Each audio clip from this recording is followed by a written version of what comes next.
Friends, welcome to my recipe corner. അപ്പോൾ ഇന്നൊരു sweet റെസിപ്പിയാണ് കേട്ടോ, ആപ്പിൾ ഹൽവ. വളരെ ടേസ്റ്റി ആയിട്ടുള്ളൊരു ഡെസേർട്ടാണ്. സോ എന്തായാലും എങ്ങനെയാണ് ചെയ്യുന്നതെന്ന് പെട്ടെന്നൊന്ന് കണ്ടിട്ട് വന്നാലോ.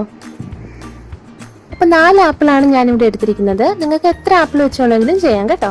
ഇതിനെ ഒന്നങ്ങ് വൃത്തിയാക്കി മുറിച്ചെടുക്കാം. അപ്പോൾ ഞാനിത് വെള്ളത്തിലിട്ടിരിക്കുന്നത് നിറം മാറി പോവാതിരിക്കാനാണ്. ഇനി ഇതൊരു മിക്സർ ജാറിലേക്ക് മാറ്റി ഒരു 1/2 കപ്പ് വെള്ളവും ചേർത്ത് അരച്ചെടുക്കുകയാണ്. ഇനി ഹൽവ ഉണ്ടാക്കാനായിട്ട് ഒരു കടായി വെച്ച് 1.5 ടേബിൾ സ്പൂൺ നെയ്യ് ഒഴിച്ചു കൊടുക്കാം. കുറച്ച് കാഷ്യൂ ഞുറുക്കിയത്. നിങ്ങൾക്ക് ഏത് നട്ട്സ് വേണമെങ്കിലും യൂസ് ചെയ്യാം കേട്ടോ.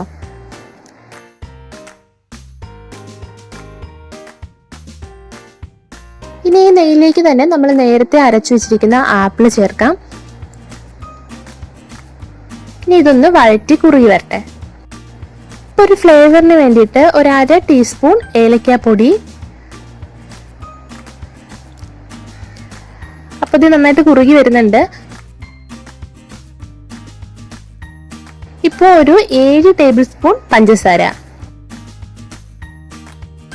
അപ്പോൾ ഈ പഞ്ചസാര അരിഞ്ഞ് ഇതൊന്ന് ലൂസായിട്ട് വരുമെങ്കിലും പെട്ടെന്ന് തന്നെ കുറുകി കിട്ടും.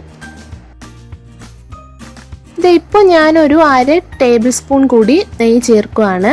ഇത് നമ്മുടെ ഹൽവയ്ക്ക് നല്ലൊരു ഫ്ലേവറും ടേസ്റ്റും കിട്ടാൻ സഹായിക്കും. ഇപ്പം നമ്മുടെ ഹൽവ കറക്റ്റ് കൺസിസ്റ്റൻസിയിലായിട്ടുണ്ട്. ഇപ്പം ഞാൻ ഫ്ലെയിം ഓഫ് ചെയ്യാണ്. ഇനി ഇതിലേക്ക് നേരത്തെ വറുത്ത് വെച്ച നട്ട്സ് കൂടി ചേർത്ത് കൊടുക്കാം. അപ്പോൾ നമ്മുടെ ആപ്പിൾ ഹൽവ ഇവിടെ റെഡി ആയിട്ടുണ്ട്.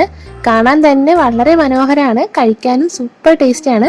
അപ്പോൾ ഇഷ്ടപ്പെട്ടാൽ എല്ലാവരും ലൈക്ക് ചെയ്യുക, സബ്സ്ക്രൈബ് കൂടി ചെയ്യാൻ മറക്കല്ലേ. അപ്പോൾ ഇതുപോലൊരു ഈസി ആൻഡ് ടേസ്റ്റി റെസിപ്പി ആയിട്ട് നെക്സ്റ്റ് എപ്പിസോഡിൽ കാണാം. Till then take care and by.